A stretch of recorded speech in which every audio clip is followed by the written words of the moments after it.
Hola, bueno, buenas tardes a todas, a todos, y gracias por estar aquí, bueno, por mostrar este interés en participar de este programa de maestría tan querido para nuestra facultad. Es un programa que empezó en el año 2019, fue su primera edición, usado, o sea, cada generación, cada 2 años se abre el ingreso a una nueva generación. Eh, bueno, sin más, la idea de esta charla era compartir en términos generales las características del programa de maestría. Están aquí a mi derecha el coordinador académico de la maestría, que es el profesor Fernando Miranda, que a su vez es el decano de la Facultad de Artes en este momento, y otro integrante de la comisión académica de la maestría, está allí, Gonzalo Vicci también. Y a mi izquierda está la profesora Ruth López, que Ruth además es la coordinadora de la unidad de grado y posgrado y educación permanente de la Facultad de Artes, para darles la bienvenida y para despejar luego todas las dudas que tengan. Mi nombre es Melissa, es lo único que no dije, soy asistente académica del equipo del decanato, y bueno, nada, simplemente voy a estar vehiculizando y dándoles la palabra después, pero sin más, le paso la palabra a Fernando para que les empiece a contar un poquito de qué va el programa de maestría. ¿Sí?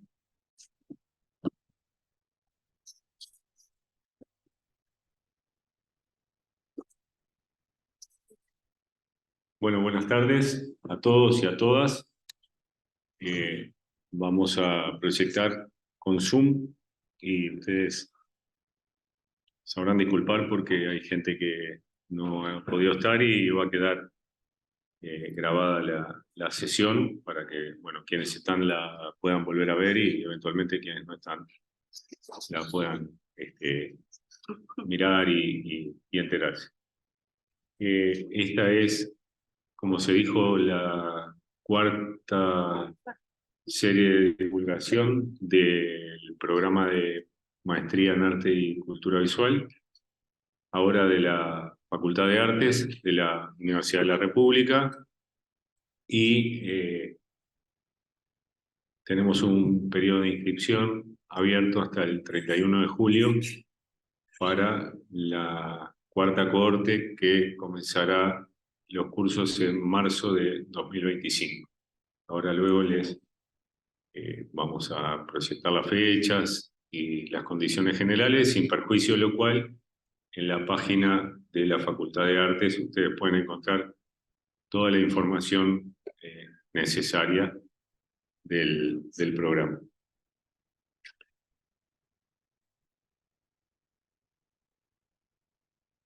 Los objetivos de la maestría tienen que ver con fomentar la generación de masa crítica, de investigación y producción de conocimiento respecto de las prácticas artísticas, las visualidades y los enunciados estéticos, y propiciar el intercambio con las experiencias del campo artístico y de otros campos disciplinares afines en relación a las necesidades, inquietudes y proyección del área social y artística de la Universidad de la República en general y de la Facultad de Artes en particular. Ustedes saben que la Facultad de Artes, que consta de 3 institutos desde su fundación, el Instituto de Artes Escénicas, el Instituto de Música y el Instituto de Bellas Artes, la facultad forma parte dentro de la Universidad de la República del área social y artística. La universidad tiene 3 áreas que agrupan las facultades por digamos, sectores del conocimiento, y nuestra facultad está en el área social y artística junto con ciencias económicas, ciencias sociales, humanidades, derecho, información y comunicación y artes, de manera que somos 6 facultades en ese agrupamiento, digamos así. Los objetivos específicos de la maestría tienen que ver con profundizar la formación de graduados universitarios y artistas con formación equivalente al de un grado universitario en el campo interdisciplinario del arte y de la cultura visual, contribuir a satisfacer las necesidades de análisis del objeto de estudio en arte, procurando desarrollar y consolidar y fomentar nuevos procesos de investigación, y aportar a través de una pedagogía fundamentalmente basada en la enseñanza activa, que los maestrandos y las maestrandas desarrollen capacidades para la investigación en el campo del arte y de la cultura visual. Fortalecer el desarrollo académico de los docentes y las docentes de Facultad de Artes y de la UDELAR respecto al arte y la cultura visual.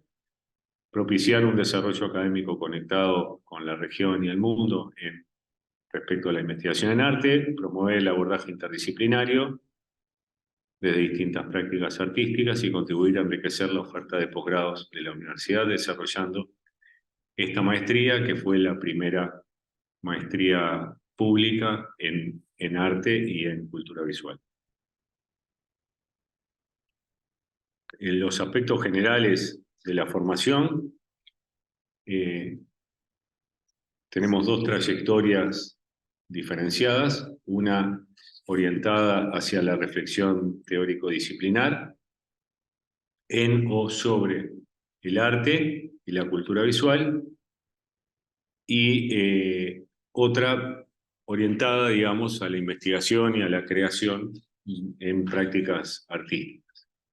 Existen a su vez campos de agrupamiento comunes a ambas trayectorias y tres líneas de investigación que ahora yo las voy a detallar, y dentro del programa ustedes van a poder tener algunas asignaturas que son de carácter obligatorio, otras que son de carácter optativo y también algunas de carácter electivo.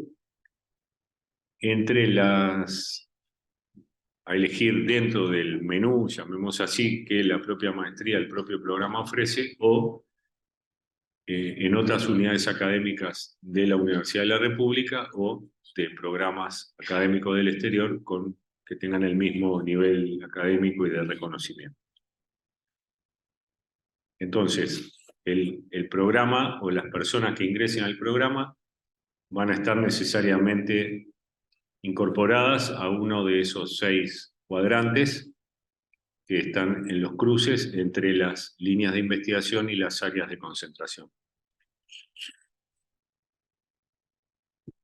Las dos áreas de concentración tienen que ver con, por un lado, abordajes teóricos del arte y de la cultura visual, y la otra tiene que ver con la creación en arte y poéticas visuales. Quienes seleccionen un área de concentración vinculada al abordaje teórico en arte y cultura visual, se les va a exigir o a pedir una tesis, digamos, habitual, escrita, con una serie de condiciones que van a encontrar en el reglamento de la maestría, de un texto ordenado, determinada extensión y ciertas características, y quienes opten por el área de concentración en creación en arte y poéticas visuales van a poder presentar como tesis principalmente una obra de producción visual, una creación visual complementada o vinculada a un texto que de alguna manera dé cuenta y sistematice el proceso que ustedes han llevado para realizar la propuesta creativa que están haciendo.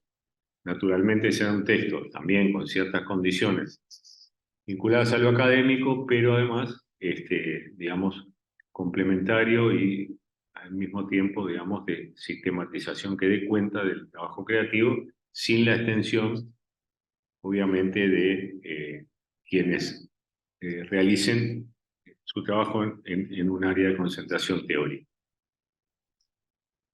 Y dentro de esas áreas de concentración, ustedes a su vez tendrán que incorporarse a una de las 3 líneas de investigación. Una de ellas está vinculada con el arte y las prácticas interpretativas, otra está vinculada con la relación entre arte, cultura y sociedad, y una tercera está vinculada a los estudios de arte y estudios de cultura visual. En el cruce entre área de concentración y línea de investigación, todos y todas quienes finalmente queden seleccionados y seleccionadas van a tener que ubicarse. Quiere decir que las 20 personas que serán seleccionadas estarán distribuidas, digamos, en esos 6 cuadrantes de acuerdo a su propia elección o a su propia doble elección.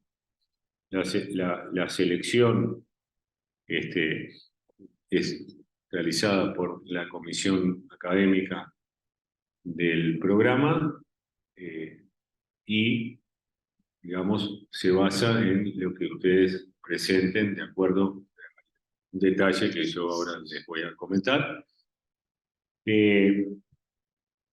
Y respecto de lo que ha pasado en las 3 cohortes anteriores, se han presentado en torno de 74, 75, 73 aspiraciones para los 20 lugares que tenemos cada año.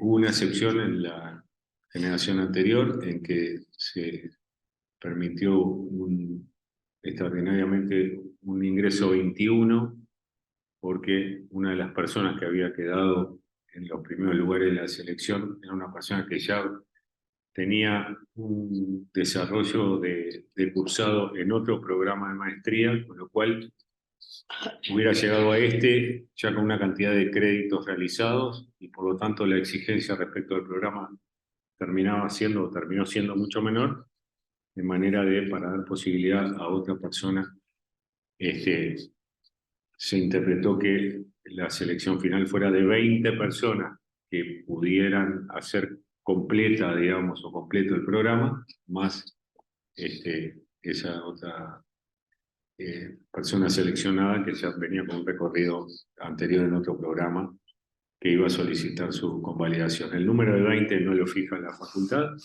lo fijó en su momento la Comisión Académica de Posgrado de la Universidad de la República cuando aprobó este programa, de manera que ahí en las discusiones que tuvimos en aquel momento, nosotros aspirábamos a que hubiera un cupo de 30, 35 estudiantes. Había posiciones dentro de la comisión de posgrado de la universidad de que fueran 12, y había posiciones de aprobar lo que se enviaba como propuesta, y finalmente quedó ese número de 20 casi como una forma de salida y de negociación, y en la medida en que nosotros aún no hemos podido cambiar ese número, nos tenemos que adscribir, digamos, al grupo que podemos formar y que tienen que ver también con las capacidades que tenemos en cuanto luego a posibilidades de tutoría, desarrollo de cursos, de acompañamiento de los estudiantes, las estudiantes, etc. Entonces, nosotros en la maestría tenemos un total de 107 créditos que ustedes deben completar para obtener el título al final. De esos 107, 67 como mínimo son obligatorios, de lo que está allí en la franja lila, de los cuales 27 corresponden a cursos obligatorios y 40 se otorgan al final cuando uno o una tiene aprobada la tesis. Luego tenemos un número de créditos mínimo de 32 en cursos de carácter optativo, es decir, aquellos cursos que ofrece el propio programa y que el estudiante o la estudiante tiene posibilidad de elegir, y un mínimo de 8 créditos selectivos, es decir, aquellos cursos o créditos que se obtienen por fuera, digamos, del programa y de la facultad, es decir, que pueden traerse de otros programas o cursarse en otros programas o en programas del exterior, en fin. Entonces, la diferencia entre optativo y electivo, a los efectos de la universidad, tiene que ver con esa sutileza, digamos, que lo optativo es lo que uno puede elegir dentro de lo que la facultad y el programa ofrece, y lo electivo es lo que uno puede elegir fuera de la facultad, que puede ser dentro de la Universidad de la República o fuera de la Universidad de la República en programas de similar nivel académico, del exterior o nacionales. Entendiendo que un crédito equivale a 15 horas de esfuerzo estudiantil. Es decir, cuando se dicen 67 créditos, quizás la mayoría lo sepa, no son 67 por 15 horas presenciales de clase, en aula o en taller o lo que fuera, sino que ese 67 por 15 de dedicación general está pensado en cuanto a lo que se entiende que es la dedicación estudiantil, que involucra trabajo domiciliario, trabajo grupal, realización de tareas finales, hora de estudio, etcétera, etcétera, ¿no? Entonces puede variar, sí, la carga presencial entre un tercio o la mitad de las horas respecto de los créditos, de la cantidad de horas que devienen, digamos, de los créditos asignados, ¿no? Para ejemplificar, si un curso tiene 6 créditos, supone una dedicación estudiantil de 90 horas. Esas 90 horas no son de horas presenciales en aula, sino que pueden ser de unas 30 horas presenciales y las otras 60 se supone que es lo que el estudiante o la estudiante tiene que dedicar a hacer su trabajo para aprobar el curso, a estudiar para las clases, a realizar lo que tenga que realizar de manera práctica para entregas o lo que fuera. ¿Se entiende? Eso también está fijado en la ordenanza de posgrado de la Universidad de la República y es algo que nosotros tenemos que escribirnos. Dentro de los cursos, nosotros tenemos, más o menos pautado en términos generales, un eje teórico y un eje metodológico. En el primer semestre, segundo semestre,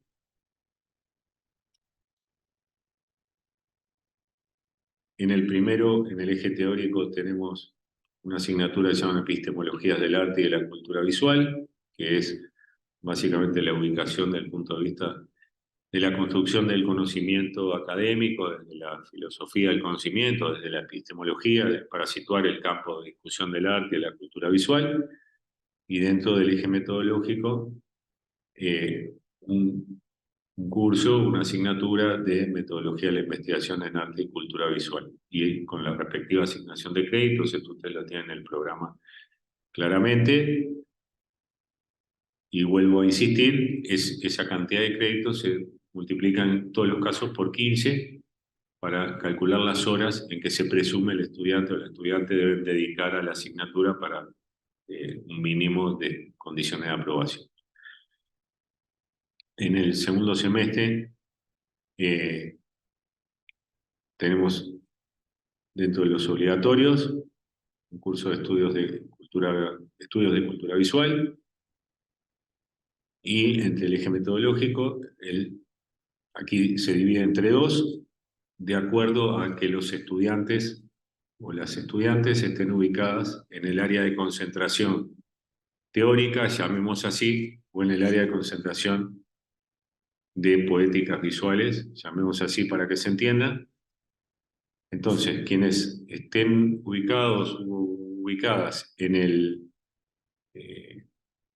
área de concentración de abordajes teóricos del arte y de la cultura visual, van a realizar de manera obligatoria el seminario de estrategias de documentación y registro, que es lo que está ahí arriba, no sé si se alcanza a ver, y quienes estén en el área de concentración de poéticas visuales, de creación y poéticas visuales, van a realizar obligatoriamente el seminario de articulación entre producción artística y producción teórica, con la idea de que estos sean seminarios metodológicos que preparan, digamos, o orientan para la realización de las tesis, que tendrán distinto carácter, como dije al principio, entre una tesis textual, quienes están en el área teórica, llamemos, y deben realizar el seminario de estrategia, documentación y registro, o quienes están en el área de creación y políticas visuales y deben realizar de manera obligatoria el seminario de articulación entre producción artística y producción teórica.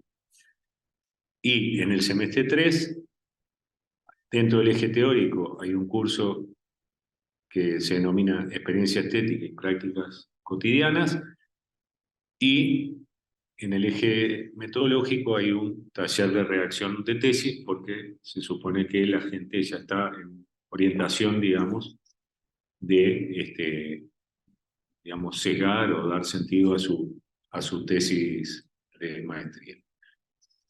Dentro de los optativos, ustedes saben que tienen que cumplir 32 como mínimo.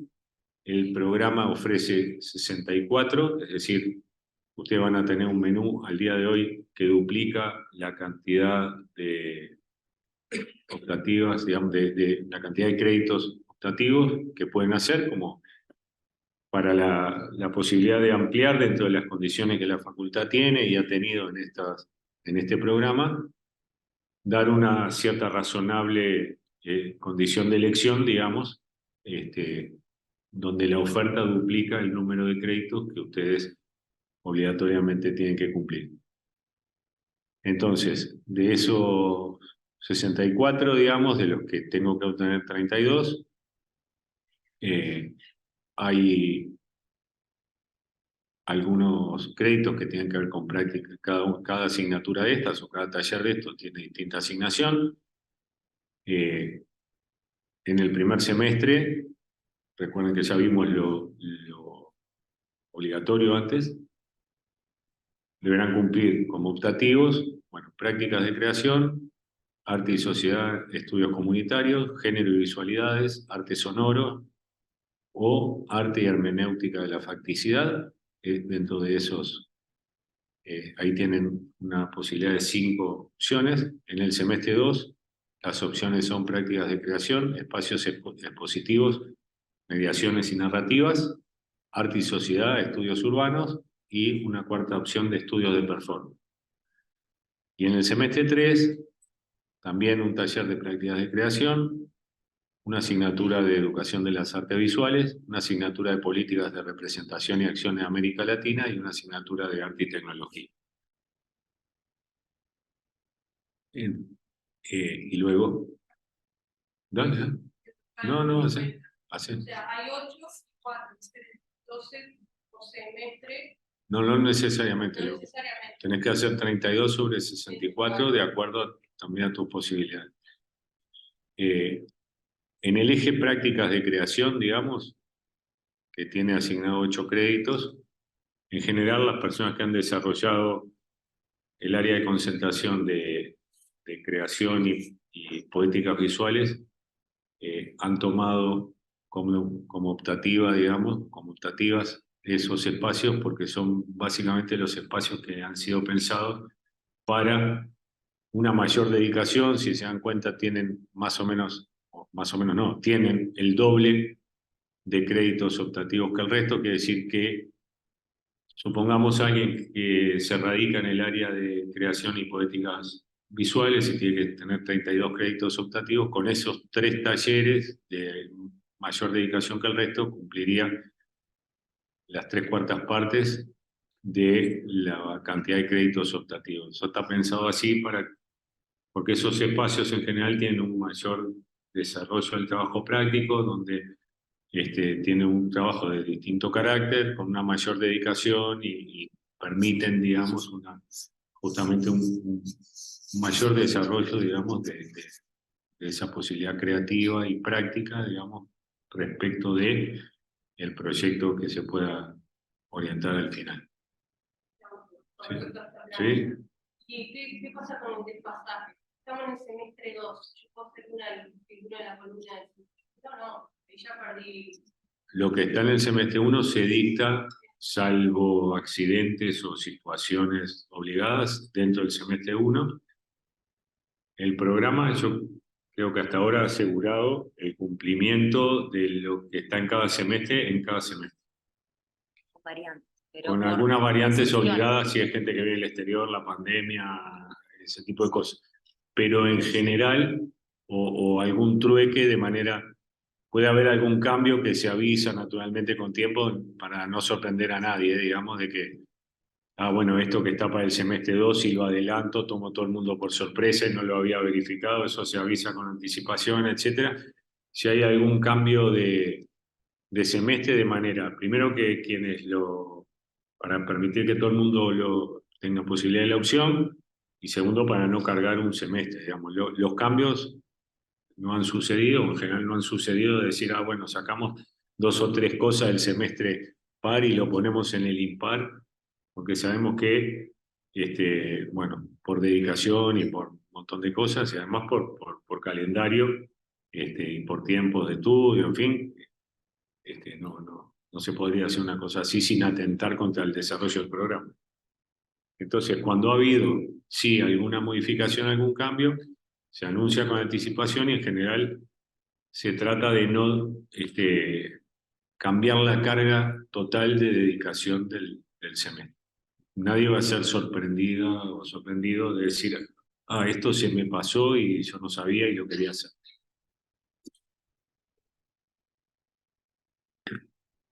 Bueno, el perfil de egreso tiene que ver con los objetivos, la posibilidad de investigar en un alto nivel académico en condiciones de desarrollo de capacidades orientadas a la producción de conocimiento, concebir procedimientos teóricos, prácticos y metodológicos aplicables al campo del arte y de la cultura visual y desempeñarse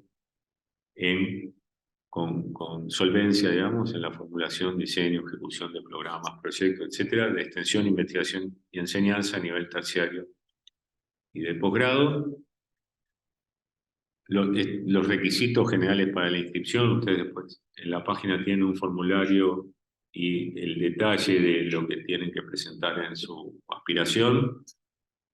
Está todo allí disponible y accesible, la página de la facultad, pero dentro de la propuesta de investigación sobre la temática que pretenden desarrollar durante al menos los 2 años que dura la propuesta de formación, tienen que presentar una propuesta no superior a 5 carillas, en la que deberían exponer o deberán exponer brevemente los siguientes ítems: la presentación del tema que ustedes elijan, los objetivos del proyecto de plan de trabajo, la delimitación del problema, qué preguntas se hacen o qué hipótesis de trabajo tienen, los lineamientos metodológicos básicos iniciales con los que ustedes piensan trabajar y una bibliografía de referencia inicial sobre la que han construido el tema o el problema que les interesa.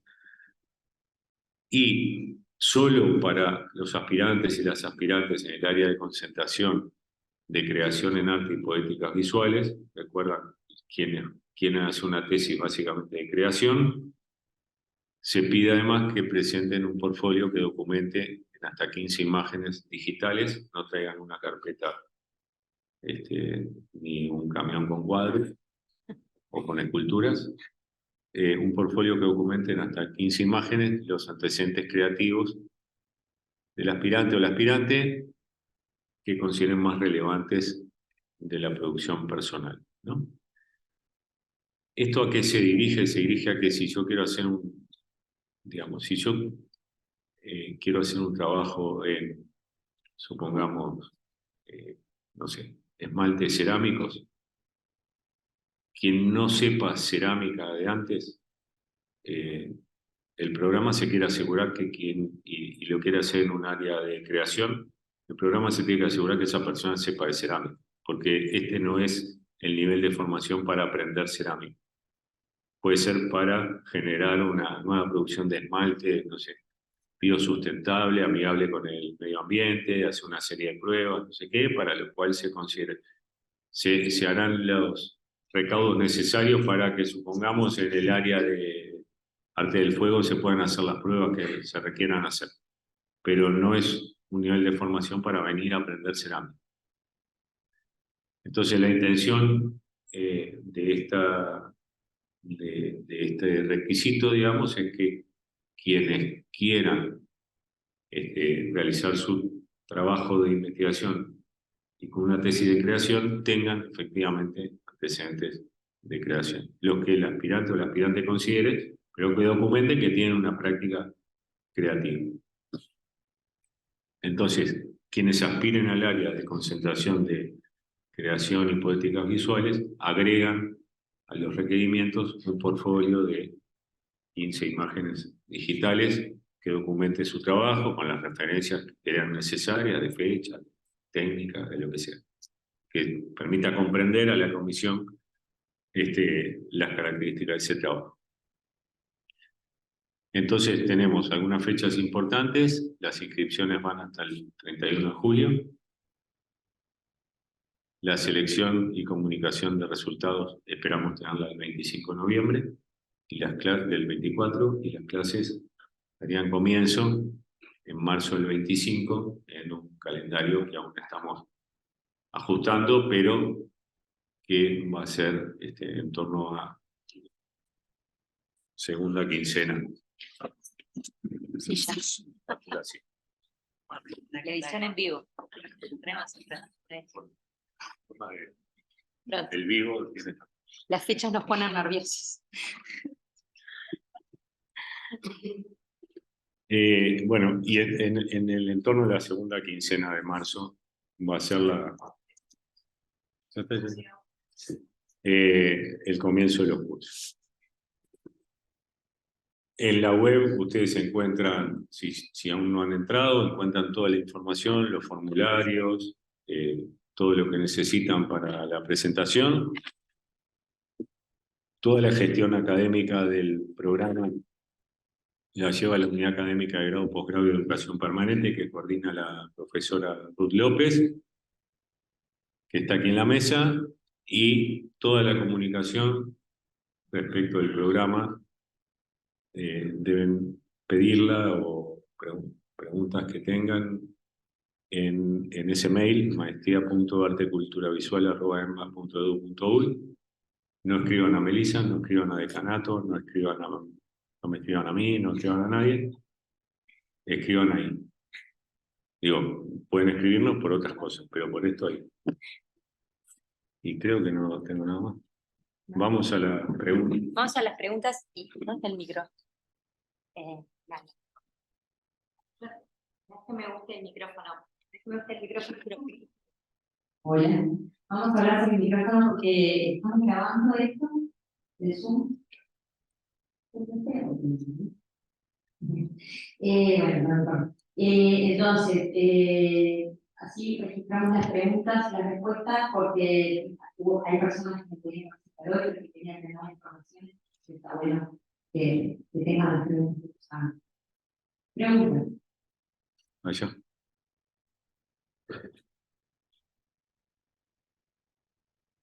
Hola, buenas noches.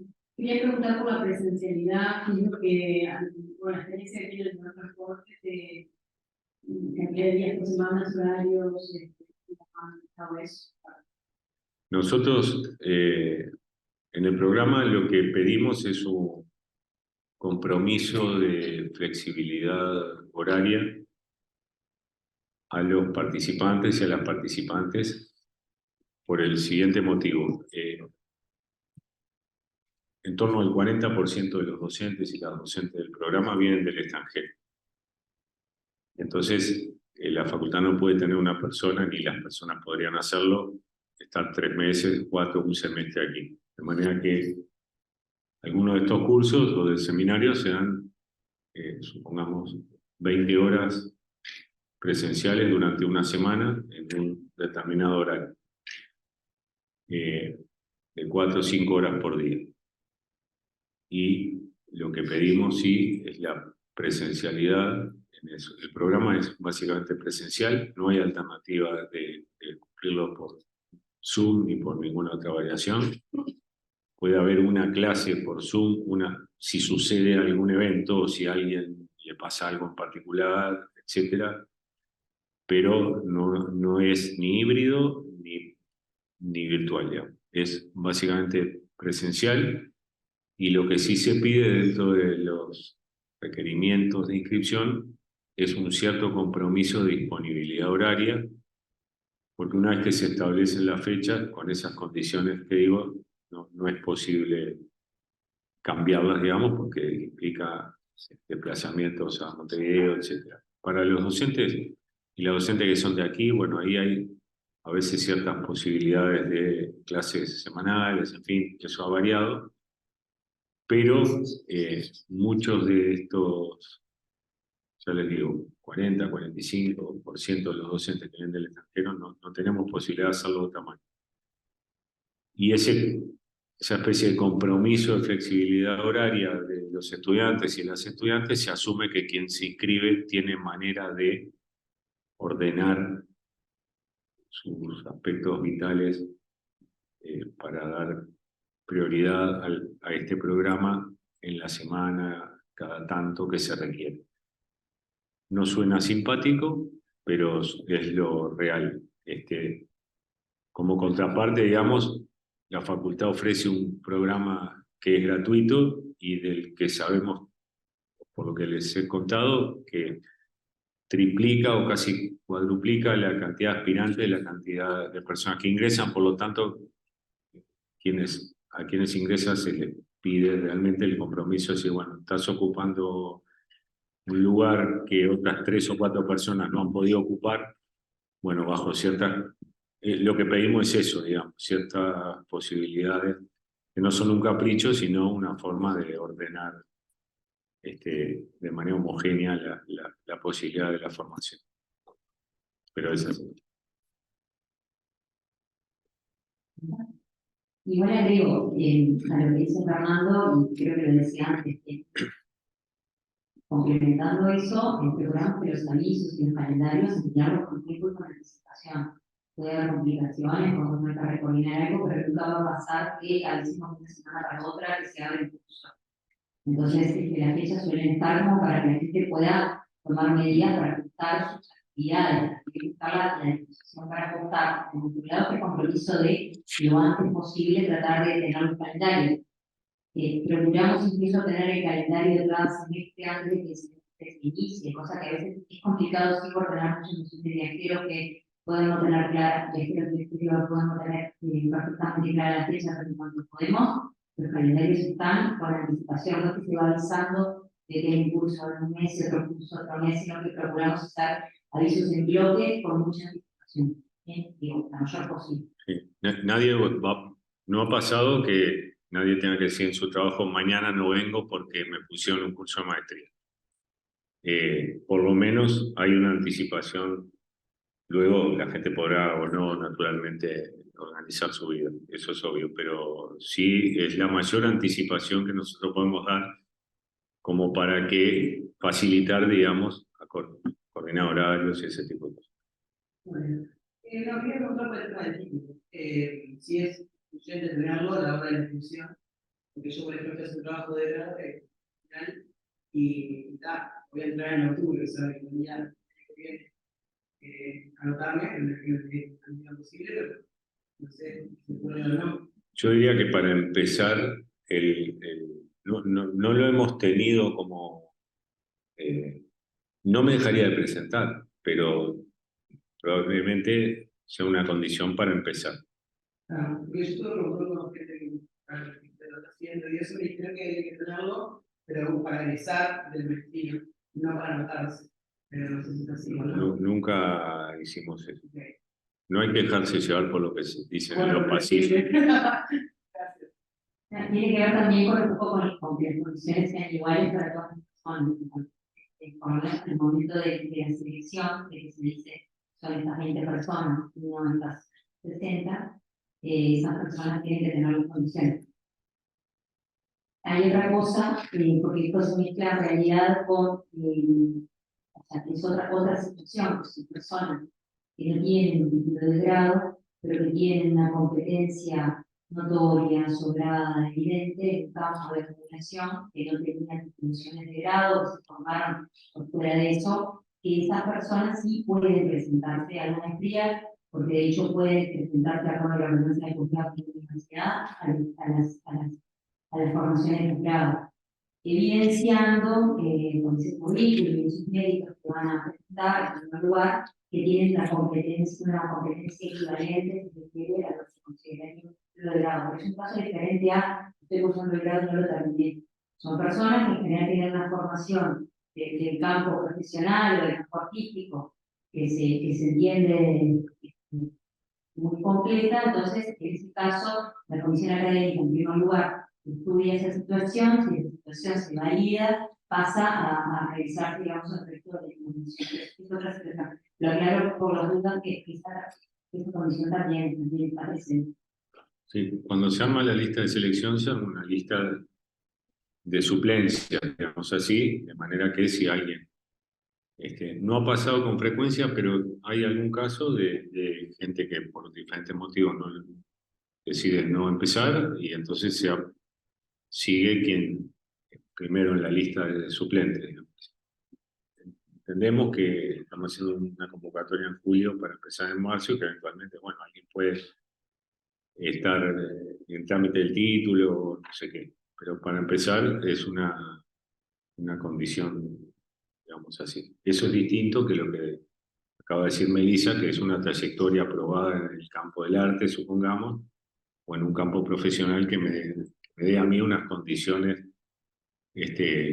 similares a la de un graduado o una graduada universitaria. Eso no es alguien que le falta, ¿no? El título lo tienen tan.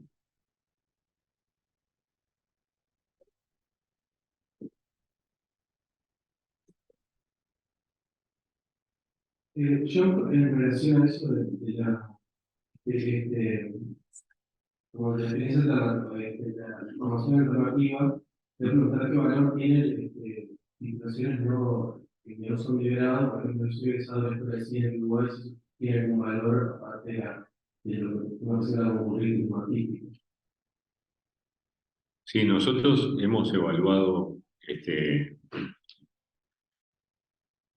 yo no puedo decir ahora, vale esto, no vale esto, sin ver, porque una cosa es que yo soy egresado a la Escuela de Cine de Uruguay, hice 6 películas, y tengo esta otra trayectoria, y tengo estos otros trabajos, y eso es un conjunto. Entonces, en general nosotros no impedimos que nadie, no nos interesa, queremos recibir la mayor cantidad de inscripciones posibles, y nadie por decir, soy egresado de la EMAD o de la Escuela de Cine del Uruguay o de tal u otra formación, en abstracto, como certificado de egreso, se le ha dicho que sí o que no, sino en conjunto de lo que realiza. Si es una persona que tiene tales certificaciones, llamemos no superiores o no emitidas por instituciones acreditadas, o estoy hablando en abstracto fuera de cualquier ejemplo, y además tiene una trayectoria aprobada y además no sé qué, bueno, eso se valora en conjunto, no con una certificación en particular. Lo que sí, y esto es para dentro de la universidad, digamos, los títulos de tecnicatura de la Universidad de la República no son títulos de culminación de grado, por lo tanto, no son títulos que habiliten a la realización de posgrado. El título mínimo para la realización de posgrado es el de licenciatura, como título, digamos. Después lo otro, bueno, si tenés una tecnicatura, pero además sos cineasta con otra cantidad de elementos probados, es el conjunto y no la titulación. Pero digo como titulación pura y dura.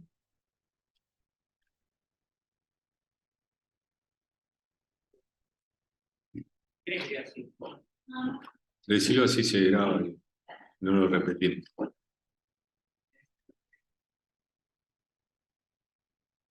Bueno, creo que más que nada quería hacer una pregunta sobre el proyecto de presentación para presentar. Yo estoy en universidad, todo y estoy generando contenido para redes sociales, y dentro de ese contenido puedo hacer un montón de análisis como, no sé, de nivel algoritmo, a lo que es más mediado, lo que es pesado también. Es un buen punto de partida como para hacer un proyecto de esa manera. Nosotros tenemos proyectos de tesis de la más variada condición. Y tesis de egreso de las más variadas características. De gente que ha estudiado la producción de cine, de directoras mujeres que abordan el tema de derechos humanos, hasta gente que ha fabricado una especie de aparato para auscultar los sonidos de los árboles y cómo si son de madera dura o de madera blanda, qué sonido hace la savia al circular por el tronco. Y con eso han generado una exposición, y uno diría, no hace ruido, pero sí hace ruido. Hay que fabricar una especie de estetoscopio, como cuando uno va al cardiólogo, por lo menos lo que tenemos cierta edad, vamos al cardiólogo y si un aparato de similares características y que mide determinada frecuencia se le aplica a árboles de determinada dureza a la madera, obtiene diferentes sonidos. Y puede sistematizar los sonidos y las frecuencias con los árboles de madera dura o de madera blanda, y eso se transforma en un proyecto de creación ambientado en el Jardín Botánico en Montevideo, y así ese fue el proyecto de Santiago Dieste, que lo hizo con la orientación de Lucas Kiune, que es del Instituto de Música, y una codirección de la Facultad de Ingeniería, porque había que fabricar el aparato y calibrar las frecuencias y todo eso, y probar la hipótesis de que la savia al circular hace ruido, o que podemos no accederlo de manera natural, pero sí de otra manera. Entonces, digamos, ha habido, entre esos dos extremos de la producción cinematográfica de mujeres directoras uruguayas sobre la dictadura y el tema de derechos humanos, hasta ese otro que acabo de escribir, y de gente que estudia efectivamente las imágenes, los memes en redes sociales, o que estudia la ciudad y la transformación visual de determinados barrios. Ahí, digamos, lo que nos interesa es que el proyecto esté presentado en torno a un tema con unas hipótesis o unos objetivos, y que tenga unas condiciones de realización y que tenga un fundamento teórico inicial sobre el que se pueda desarrollar una investigación.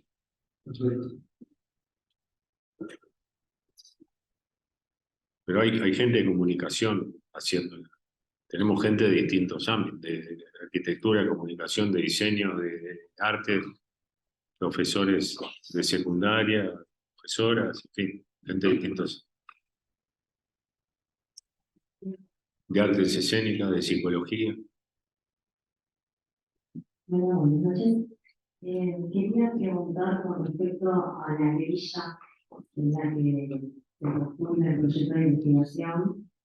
Me queda claro lo de las dos áreas de concentración. Ahora, con respecto a las tres líneas, si hay alguna definición o descripción de esos ejes, entendiendo que delimitan un espacio de trabajo, la investigación también puede enfocar, y que hay una descripción un poco más extensa de lo que sería cada uno. Las líneas están, en los documentos del programa están descritas a qué se dedica cada una. Hasta este año al menos, la de arte y prácticas interpretativas venía siendo, digamos, coordinada o tenía como cierta referencia del profesor Norberto Baliño y parte del equipo de trabajo de lo que en el Instituto de Bellas Artes sería el Departamento de las Estéticas, no como Departamento de las Estéticas, sino como un grupo que trabaja allí. La línea de arte, cultura y sociedad venía o viene hasta este año con adscripción a lo que se ha desarrollado sobre todo en vínculo de arte y política y actividades de extensión, desde el taller Alonso, y también en la última adscripción institucional, por ejemplo, de un departamento que se creó en el Centro Universitario Regional Este sobre arte, política y sociedad, donde también se incorporaron otros docentes que aquí tienen vínculo con el taller Alonso, Alejandro Turel, etcétera, más gente que son docentes de la universidad, egresados de aquí, Federico Sequeira, o no de aquí, o Huachugar, que es quien dirige el departamento, ahí hay otro eje, y el eje de estudios de arte y cultura visual, que es el vinculado al núcleo de investigación en cultura visual, que coordino yo, y está Gonzalo Vicci, y hay otra gente aquí, Guadalupe Pérez, Karen de los Santos, bueno, últimamente Manuel Gallardo, Valeria Cabrera, y otros docentes. María Smuckler.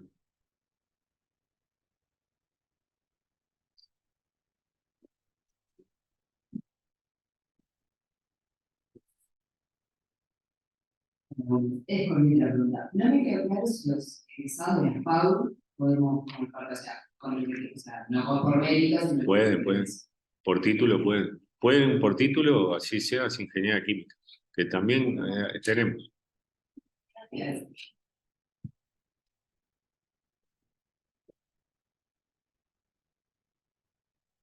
Pueden, por defecto puede ingresar cualquier persona que tenga una titulación universitaria y luego la ordenanza de posgrado de la Universidad de la República admite lo que Melissa describía hoy, quien tenga una formación, mal llamemos autodidacta o producida por otros y puedan, por otros espacios o en otros espacios y pueda demostrar una práctica regular y consolidada, etcétera, que pueda juzgarse del valor de un título de grado, también pueden presentar su aspiración y la comisión valora esa aspiración. Pero dentro de FADU pueden ser los licenciados en diseño, licenciadas en diseño, los de comunicación visual, además comparten con artes y arquitectos y arquitectas que también tenemos en el programa. Buenas noches. Sí, hola. Yo vuelvo para atrás a la parte más práctica. Con respecto al tema de cómo se organizan las clases, ¿no? A ese 40% de clases tramitadas por extranjeros, entiendo que tiene que haber una disponibilidad, una concentración. Pregunto por el 60%. Si hay algún criterio con respecto a concentración de horarios, a concentración de días de la semana, algunos podemos usar del interior y podemos viajar, pero concentradamente y no bien. No, habitualmente es concentradamente y pegado a los fines de semana, además, porque también están esos problemas. Que a veces a la gente para las personas que vienen del interior es más fácil, a veces, porque tenemos gente que venía de Rivera o de Paysandú, y claro, si uno le pone clase de martes a jueves, la gente tiene que salir, llega el viernes por lo menos a media mañana o tiene que ocupar, y el lunes salir a determinada hora para estar acá. Entonces, habitualmente es lo más concentrado que se pueda dentro de ciertas lógicas y lo más pegado al fin de semana, al inicio o al final de la semana, por ese problema o por esa situación. Pero teníamos estudiantes que venían de Paysandú, ahora tenemos un estudiante que viene de Florida, bueno, bastante, casi zona metropolitana, hay gente que dice que es casi zona metropolitana, y de Rivera.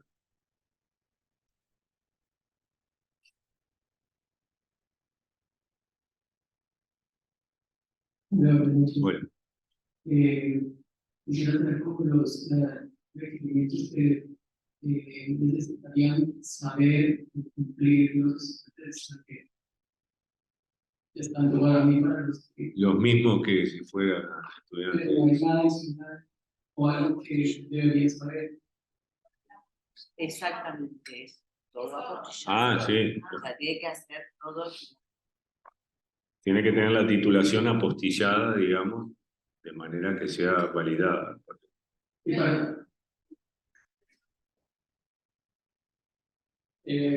Para digamos, el programa, algún documento que muestre el programa del taller. No, el título apostillado. Okay.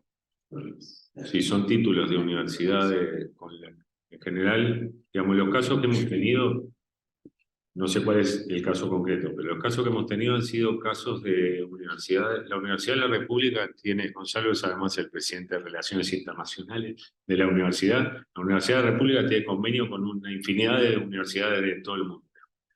Los casos que hemos tenido habitualmente son de universidades que ya tienen convenio con la Universidad de la República, entonces, o que tienen el suficiente prestigio y es fácilmente verificable que son instituciones de igual nivel académico que la Universidad de la República. Entonces, lo que no se pide, porque no es una reválida de programas ni nada, se pide el título apostillado, que es lo que le da validez a ese título para que yo no lo pueda fotocopiar en mi casa y cambiar mi nombre. Pero solamente eso. Ese trámite demora bastante. En caso de no tener el apostillado listo, podría escribirse Sí, como sí. trámite. Sí.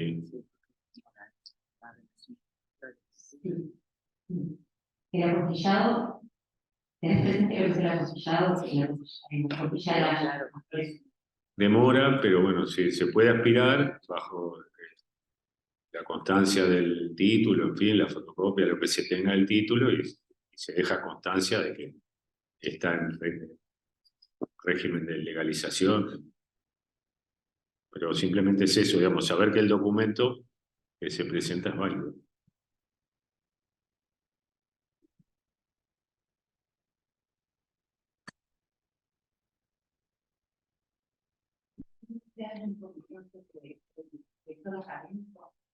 no sé si tiene que ver hijos que o a partir de cuando.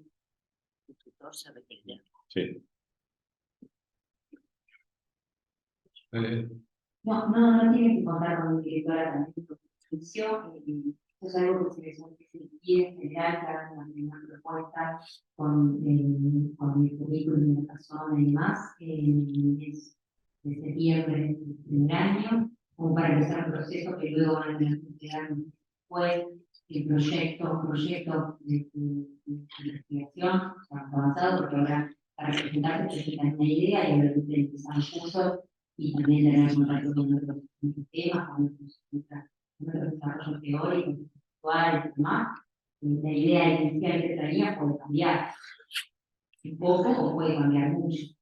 Entonces, para trabajar en este proyecto van a tener que contar ahí sí con un director de tesis, o con un tutor, tutora, o tutor y tutora, y el reglamento de la maestría tiene una serie de disposiciones, bueno, de qué se espera y qué requisitos hay para estar tutor o tutor en la tesis de maestría de la universidad, que es algo que se vincula en la ordenanza de grado.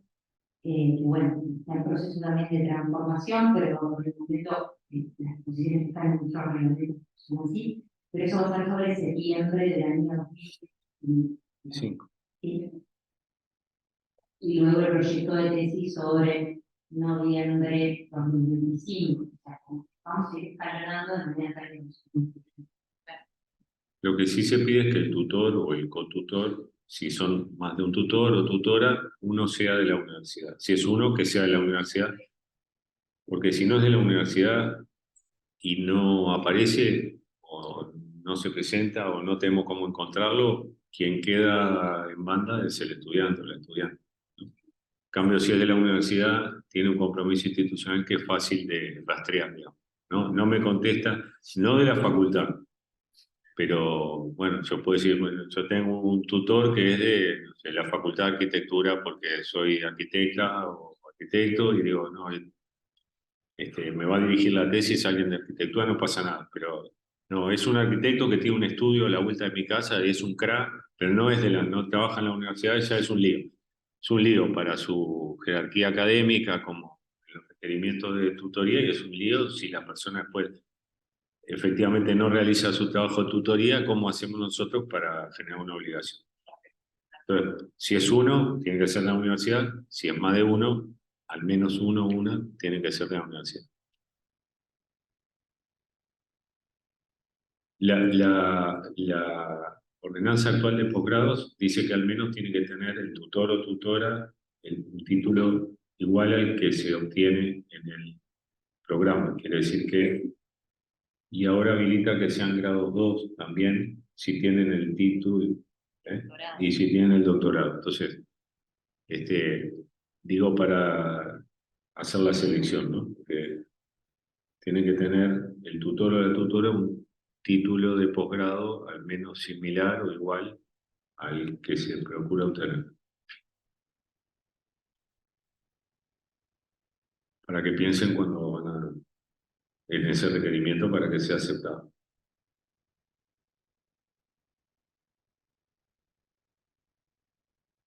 ¿Alguna otra pregunta?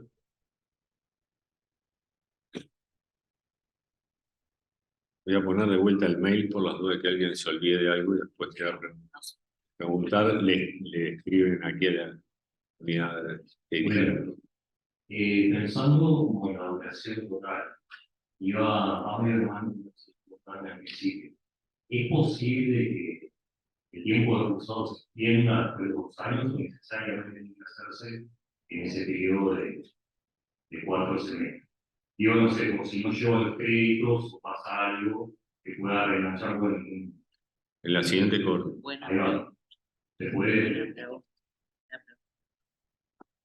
¿Sí? quedó claro que El programa asegura que vos, en el tiempo que está formulado, tenés la posibilidad de hacer todo. Si por el motivo que fuera no lo podés hacer, la asignatura no se vuelve a dictar hasta la siguiente corte. Claro, pero es posible engancharlo en la siguiente. Sí, claro. Sí, claro.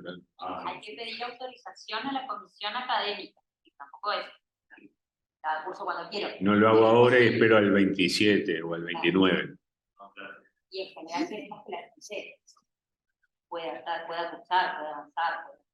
Sí, no, Te van a decir, en el caso, claro, te van a decir.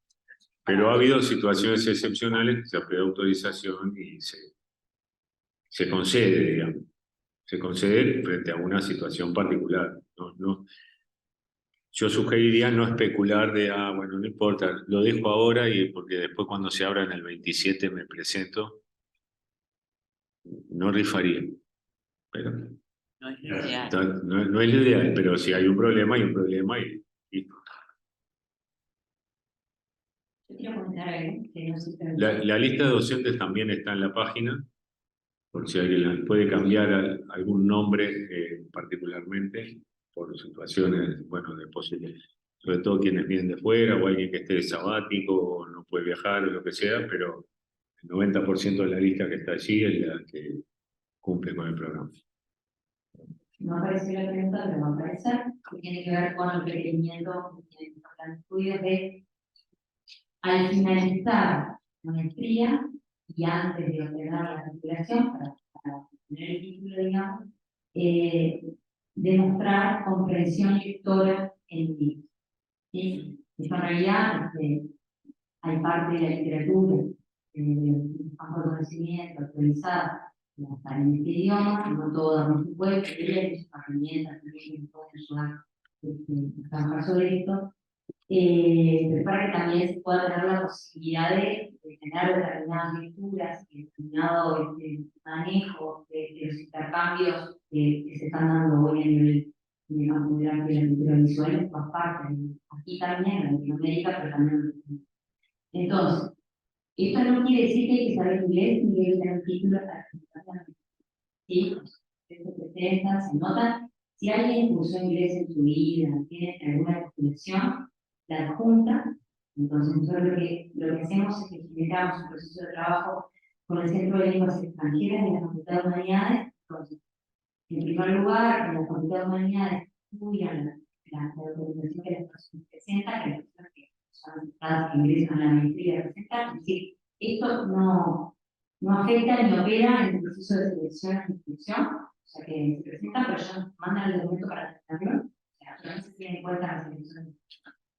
Pero al momento luego de iniciar este proceso de comprensión lectora, de editar comprensión lectora, que estudian que se presentan, en algunos casos se entiende que está que se fundamenta en esa articulación la comprensión lectora.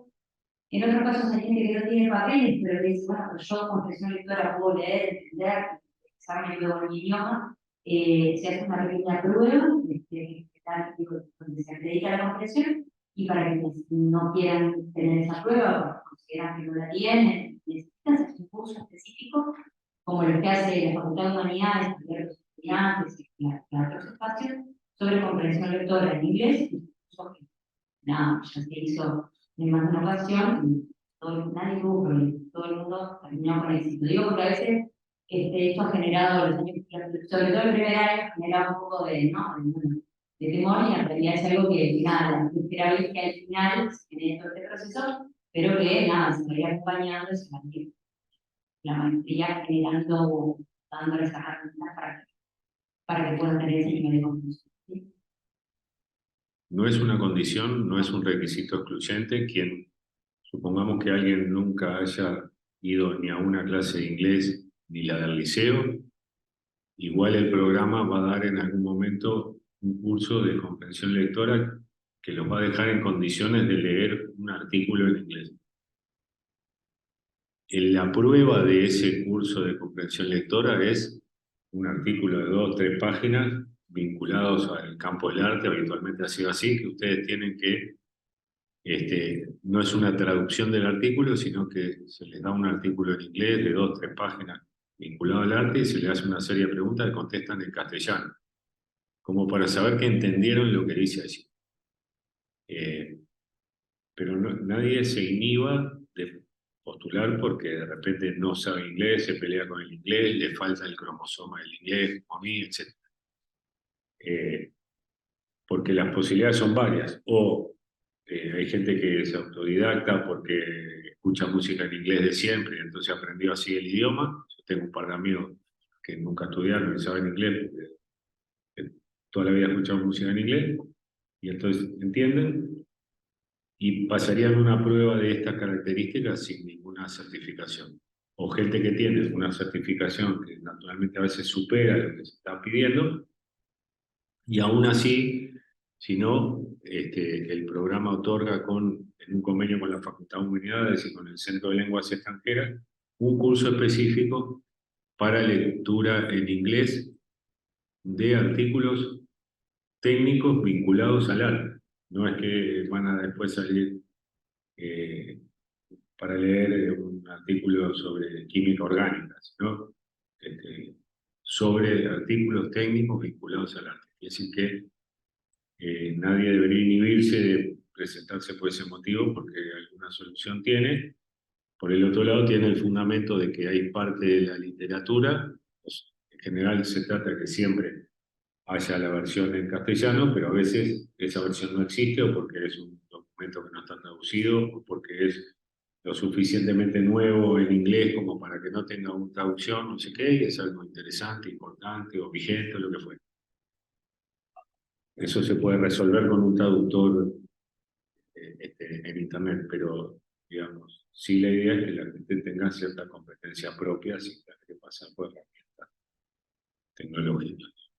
Pero eso no es, en ningún caso ha sido un obstáculo, aún con gente que tenía al principio cierto temor de que iba a pasar y no hay nadie que yo sepa que haya perdido, aún aquellos que hicieron el curso de lectura, de comprensión lectora, no me acuerdo que haya nadie perdido.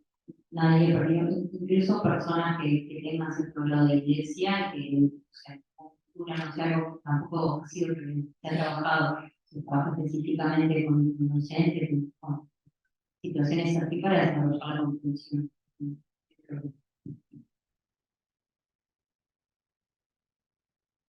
¿Alguna otra? Sí.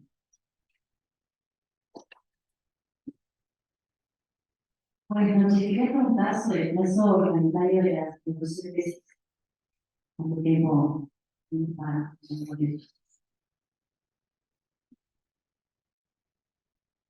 Sí, creo que son 6 meses y 6 meses, pero que nadie cumple. Que nadie cumple. Va, que nadie cumple, no, que alguna gente no. Porque se van pidiendo prórrogas, bueno.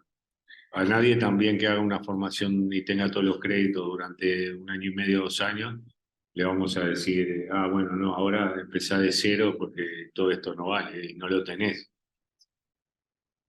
Existen los estímulos o tratamos de que la gente lo haga dentro de unos plazos razonables, no por apurar a nadie ni por ninguna emergencia, sino porque también, bueno, hay gente que luego quiere seguir estudiando o porque necesita la titulación para lo que fuera, o porque es una forma de dar continuidad a un proceso de formación que también es cierto que si uno lo demora por el motivo que sea y va priorizando otras cosas o no sé qué, luego es difícil retomar fuera de los compañeros, los espacios de discusión, las referencias de docentes, etc.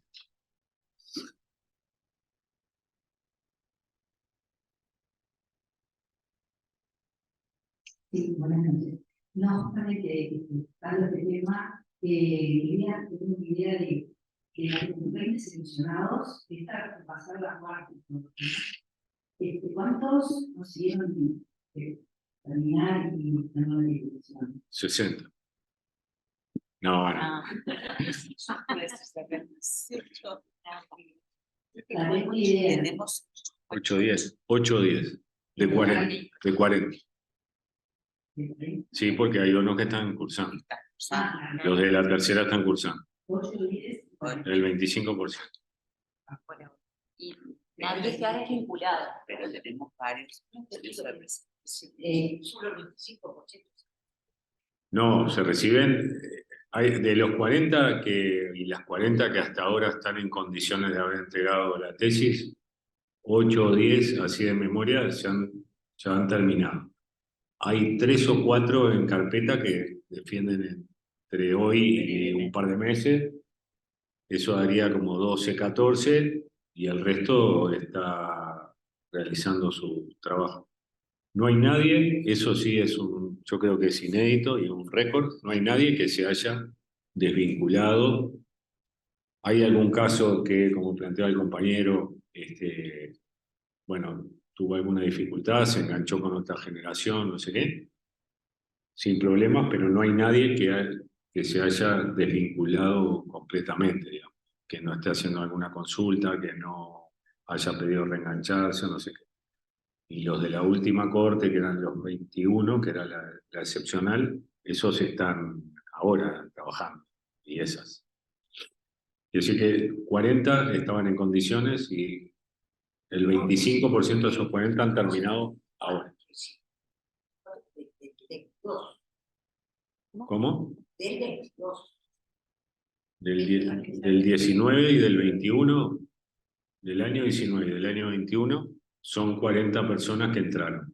De la cohorte del 19 entraron 20, de la cohorte del 21 entraron 20. De esos 40, yo ahora no sé de cuál cohorte, han egresado en torno a 10 personas. Ahora no tengo yo la lista acá. Sí, abre cada 2 años, en el año impar. Entonces, el resto sigue vinculado con mayor o menor atraso. Hay 3 o 4 defensas ahora en los próximos mes y medio, 2 meses. Y después hay gente que alguna sí puede haberse atrasado, 2 o 3 personas que han reenganchado con otra generación. Después hay otras tesis que dependían de situaciones externas. Por ejemplo, hay un estudiante que estaba haciendo su tesis vinculada al desarrollo del tren de UPM. Bueno, hasta que no se terminara el tren no iba a poder terminar el trabajo. Porque su tesis es una tesis de creación que en ese caso es un compañero que dirigimos, Francesco Careri y yo. Es una cotutoría y él estaba haciendo un trabajo que terminaba cuando corría el primer tren. Y el primer tren corrió hace, no sé, 20 días, un mes o algo así, el de prueba. Entonces, porque iba realizando una serie de intervenciones en el recorrido, una serie de intervenciones visuales y una generación de acontecimientos, no sé qué, a medida que el tren avanzaba, no el tren, digamos, sino la obra, se iba y era un club de bochas. Era un club de bochas. Él hacía un club de bochas a medida que iban alisando el terreno para poner los durmientes y las vías. Entonces, la construcción de la vía le iba corriendo la cancha de bochas para más adelante. Terminó jugando las bochas cerca de Paso de los Toros. Entonces, cada tanto largaba el club de bochas, marcaba la cancha donde la obra avanzaba e invitaba a los vecinos a jugar a las bochas, no sé qué. Entonces él tenía calculado de los millones de metros cúbicos de tierra que se habían movilizado, todo eso para jugar a las bochas, ¿no? Si uno lo piensa, porque todas esas 12 millones de metros cúbicos de tierra no se movilizan para hacer un tren, sino para hacer una cancha de bochas, y era esa lógica. Entonces, pero claro, no podían entregar la tesis antes que el tren terminara. Entonces, bueno, hay algún tipo de producción que dependía de eso, o de que cayeran las ramas de los árboles para hacer carbonilla con la selva especiosa, que es el palo borracho. Entonces había una especie, ese fue Martín Berger, que ya egresó.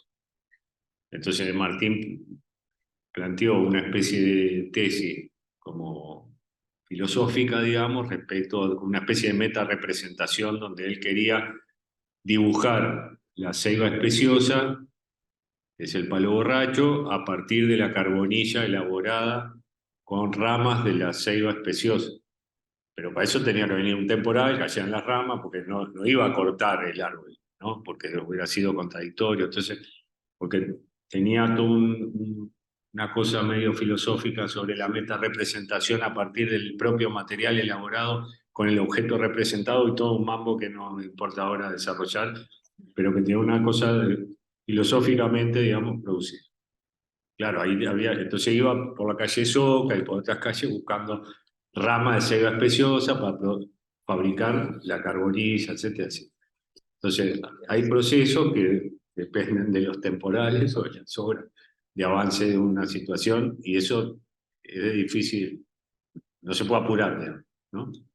O construcciones complejas como la ya que conté de Santiago, que implicaba un desarrollo tecnológico ad hoc, digamos, para el proyecto de investigación, porque no hay estetoscopios de árboles. Entonces había que inventar una cosa que efectivamente le diera una frecuencia de que eso ocurriera y diera un resultado sonoro.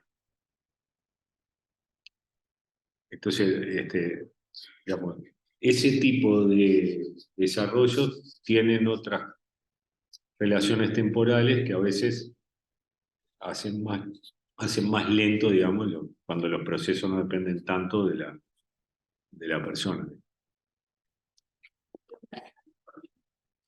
Eso iba.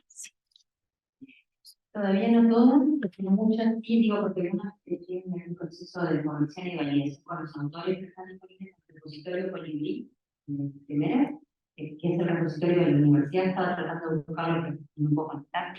Pongan repositorio Colibrí y buscan la colección de Facultad de Artes y es lo que hay por el momento porque inauguramos la presencia de la Facultad del repositorio con las tesis de la maestría. Ahí las pueden echar.